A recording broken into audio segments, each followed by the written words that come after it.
With the basketball season coming to a close in Stillwater, what's next for the Cowboys and Cowgirls? Coach Gajewski and Coach Holliday's teams are back in full swing on the diamond, and we will take a look at who to watch for in March Madness. All that and more coming up on the Poke Report.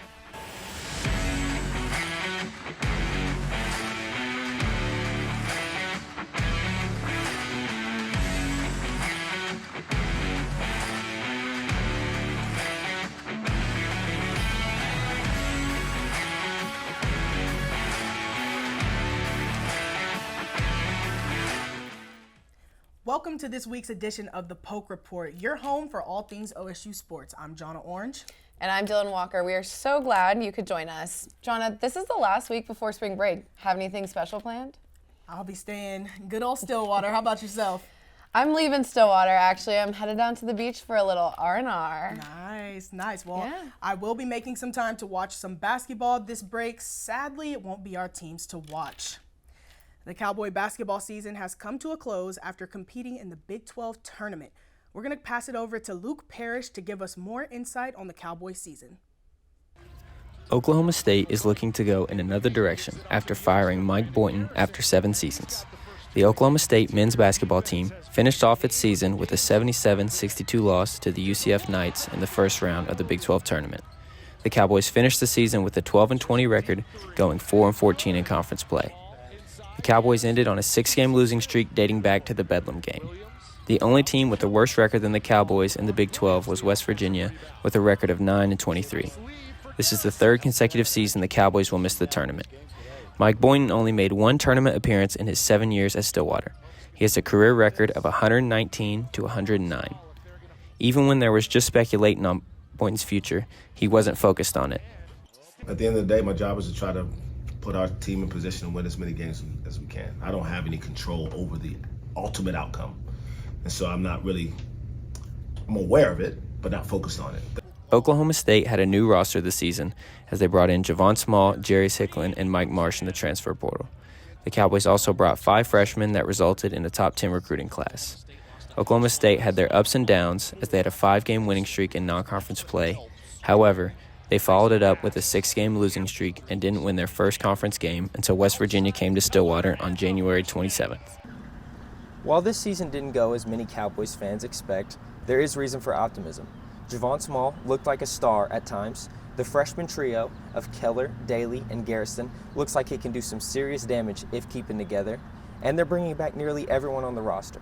So while this season, it was more of a rebuild, next season, you could reap the harvest.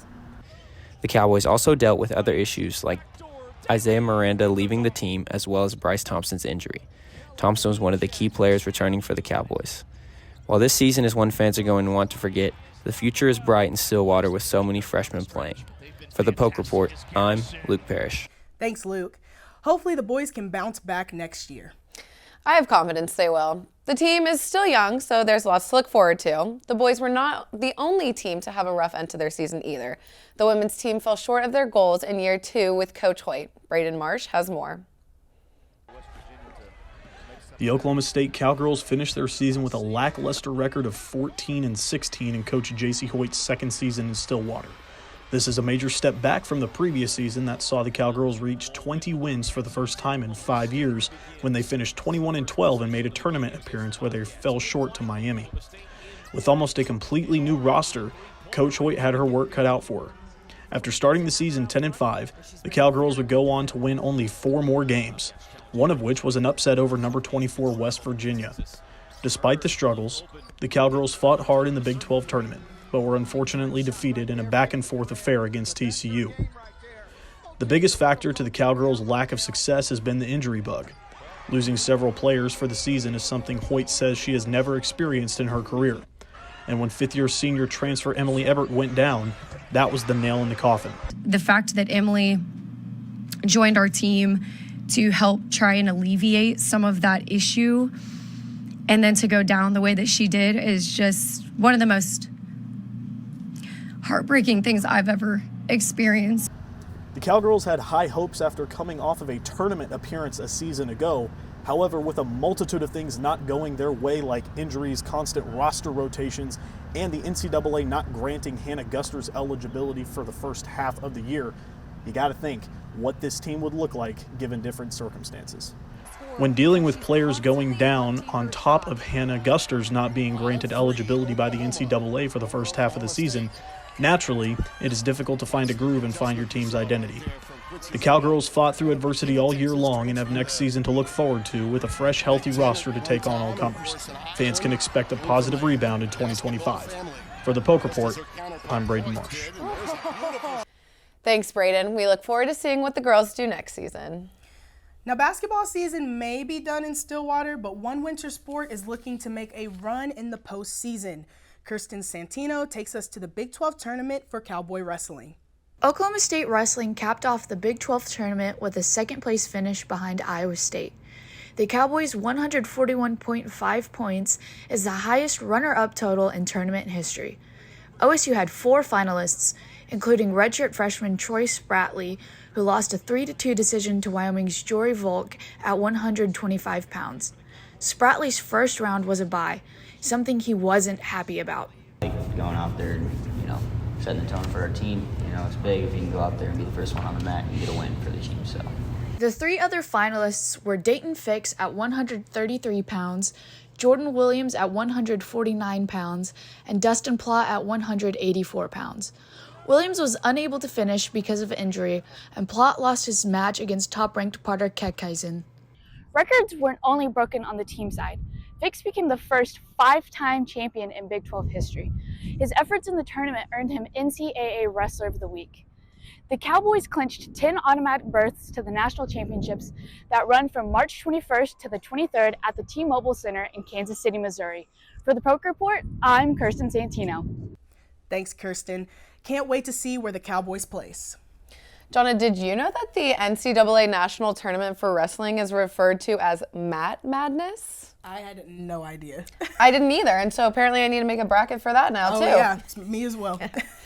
But we're going to take a quick break, but when we return, we will take a look at baseball and softball in Stillwater, and later we will take a look at bracketology for this year's March Madness. Welcome back to the Poke Report. Thanks for sticking with us. Spring sports are back in full swing here in Stillwater with Cowgirls softball and Cowboy baseball. That's right, Dylan. It is so great to see them back on the diamond. The Cowboys are coming off a huge midweek win against in-state rival Oklahoma, beating them 14-5 in Norman.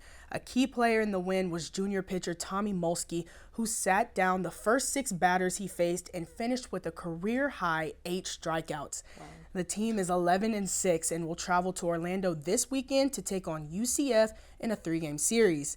The first game will be Friday at 5 o'clock Central Time. The Cowboys are not the only ones back on the diamond. We are going to throw it to Nick Friesen for a look at how Cowgirl softball is doing. Oklahoma State softball is off to a strong start this season. The Cowgirls have a 21-3 record, including 5 wins against ranked opponents. OSU is fresh off a conference victory on Sunday, taking a 3-2 victory over Baylor and securing the series over the Bears in the conference opener.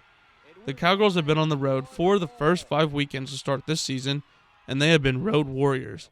OSU is 9-1 in true road games this season, with 2 of those victories coming in Waco last weekend. Cowgirl head coach Kenny Gajewski says the team has been resilient on the road this season. Went to Florida and won. Baylor, 2 out of 3. I mean, these are top 10 teams or close to that group. I look at everything that we've done, whether they're neutral site. We haven't played a lot of home games yet. So a lot of them been neutral site or home games. And when you look at that, I mean, you look at the schedule that we played and you look at who we've lost to, I'd say we're okay. While the offense has been sporadic at times this season, Cowgirl pitching has remained consistent. Cowgirl pitchers have a 1.47 ERA and 132 strikeouts as a team this year. Now, while the pitching is a force, Coach Gajewski says the Cowgirl offense will take the steps it needs to take in order to be successful later in the year. I like their resolve. I like their grit. They just seem to never think they're out. And when you think like that, you can do some great things. One of the bright spots on this team this season has been pitcher Ivy Rosenberry. The senior has a .77 ERA, along with 41 strikeouts and 36 1/3 innings of work this season. Rosenberry says she credits her solid start to her work in the summer, where she spent all offseason in Tennessee playing with a travel ball team.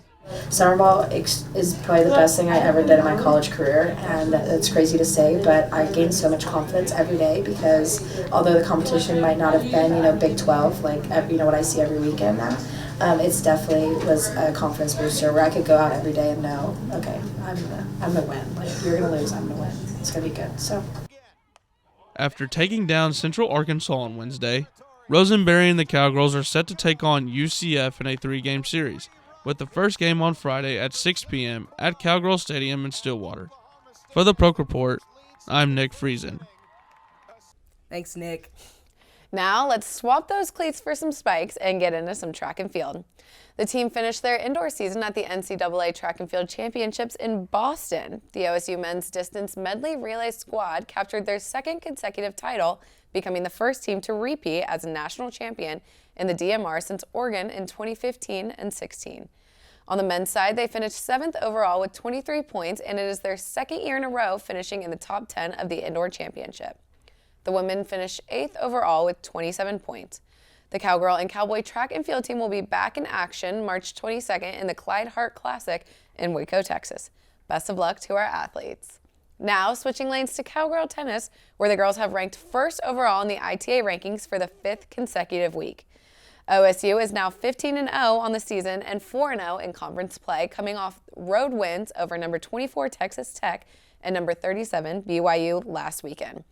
The win over the Red Raiders marked the Cowgirls' 9th win over a top 25 opponent this year. These women are all business on the court, but Ryan Schroeder gives us a glimpse of what they're like behind the scenes.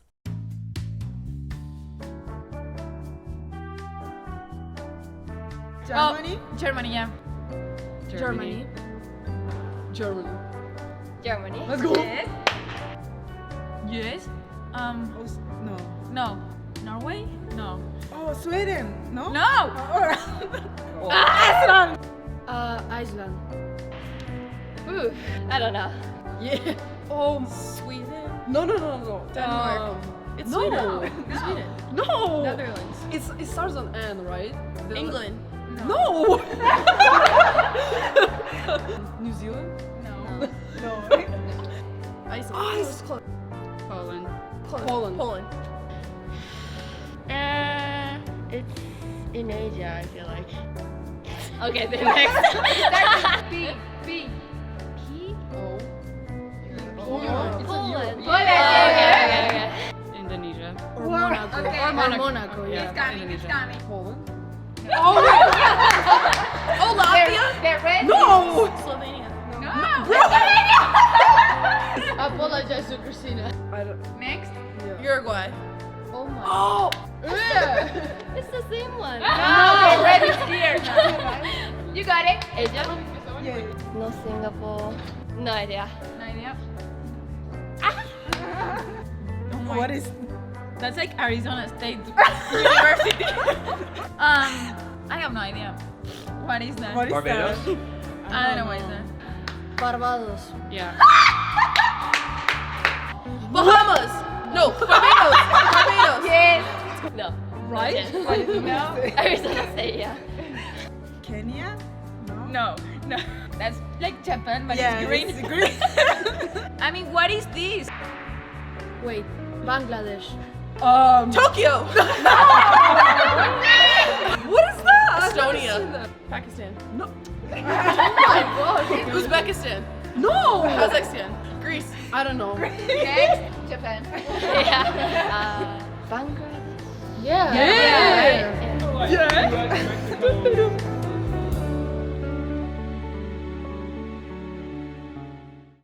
Thanks, Ryan. Johnna, do you think you could guess some of those countries?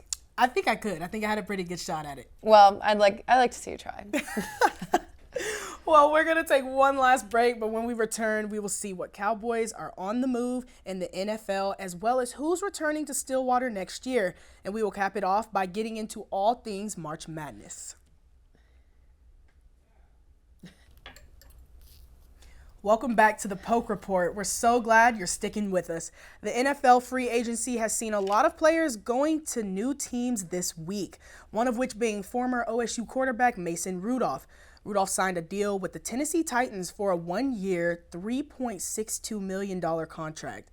Rudolph's 2024 salary is expected to be 3 times as much as what he made in his final year with the Steelers. Sticking with some football, OSU will see some familiar faces returning to the team in 2024. On the offensive side of the ball, all 5 of the offensive linemen will be returning, as well as Brendan Presley, who announced his return for his 5th season, and quarterback Alan Bowman has been granted a 7th year of eligibility. The defense will also see some starters returning, with Colin Oliver being the key player to watch out for. Pivoting over to the hardwood, it's now time to get into some March Madness. We're excited to bring on Griff McClellan. Griff, what do you got for us?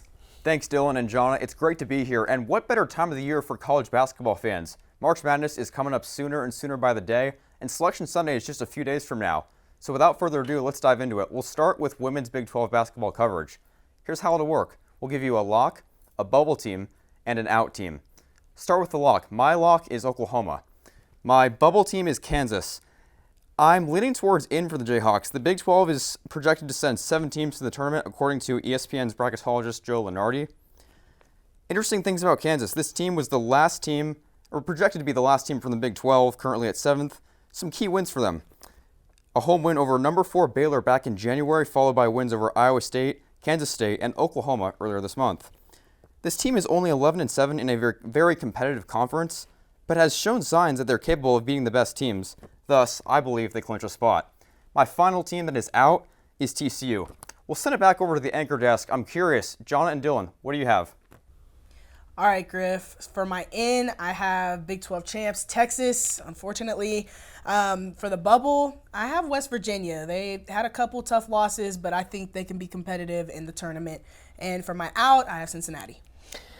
Okay, I'm going to agree with you on the in. I have Texas also. I mean, they were just kind of a guarantee. For my bubble, hot take, I want to say BYU. I think that they deserve a run at it, but we'll see what happens with that. And my out's going to be Texas Tech. Griff, what's next?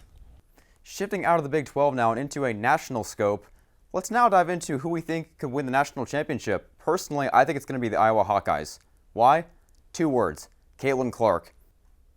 Consider some of Clark's accolades this season. She's now the all-time leading scorer for not only women's basketball, but both women's and men's. Making 2 records this season, that's unbelievable. She's had a season for the ages, not only with scoring, but also she's now the single-season leader in 3-point shooting, breaking Steph Curry's record back in 2008 with Davidson. There's no other way to put it. Iowa has a lot to play for. Not only is it about Caitlin Clark, it's about this team's destiny. They fell short last year to LSU. They're on a mission this season, and I see them coming back with vengeance. I think the Iowa Hawkeyes cut down the nets in April. But Dylan and Johnna, I'm curious to hear your opinions. Who do you think is going to cut down the nets in a month?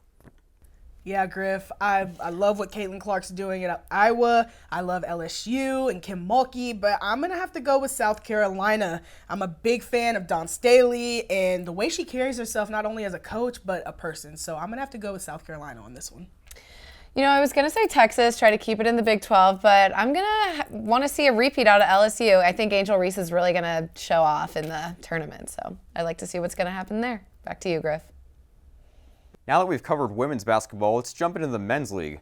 Start with the lock, of course. My lock is Houston, Big 12 regular season champs. My bubble team is Oklahoma. While it pains me to say it as a Cowboy fan, I do think Oklahoma does barely squeak into the March Madness tournament. Here's why.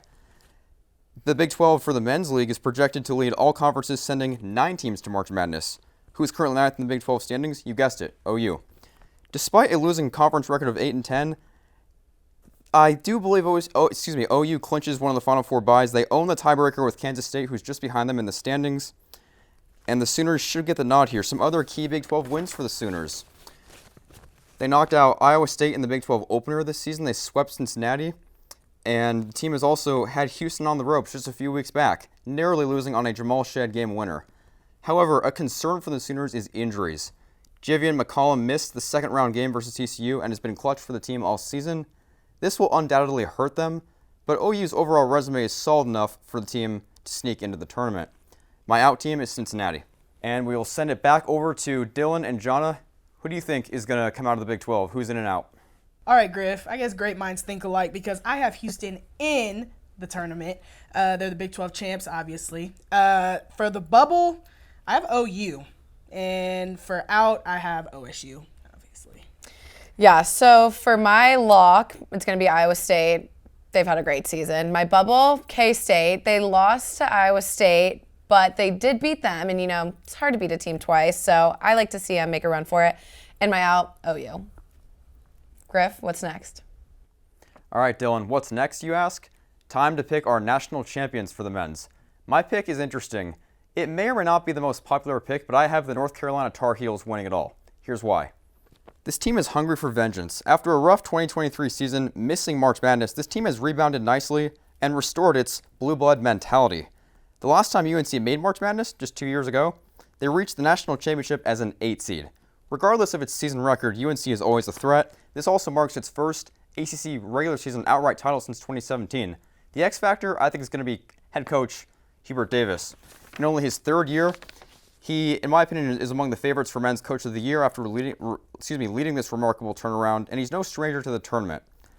And some of the key players to watch, some returning starters from 2 years ago, RJ Davis and Armando Bacot. This is a veteran-led team, and I think their experience will get them over the edge. So that's who I have winning March Madness, cutting down the nets in Arizona come April. But Dylan and Johnna, I'm curious to hear what you think. Take it away. Yeah, Griff, I have Houston winning it all. Kelvin Sampson, he's a great head coach. He has a well-rounded team and has proved it by being #1 seed in the AP poll. They entered the Big 12 with a bang, and a national championship would just be the cherry on top. What about you, Dylan? You two are on the same page today, but I'm going to go with Purdue. I mean, it's a safe choice, yes, but at the same time, they lost the 16th seed last year. I think they're locked in this year. I think that they're going to take it down, so. Well, Griff, thanks so much for all your insight today. We really appreciated having you on the Poke Report with us. Of course, Dylan and Johnna, thank you for having me. And as I'm sure many can relate, I am really looking forward to Selection Sunday when I get to fill out my brackets and see if I can somehow do the impossible and get every single one right. Sadly, that's all the time we have for today, but be sure to check out PokeReport.com to stay up to date with all things OSU sports. For the Poke Report, I'm Dylan Walker. And I'm Johnna Orange. Have a great spring break and Go Pokes!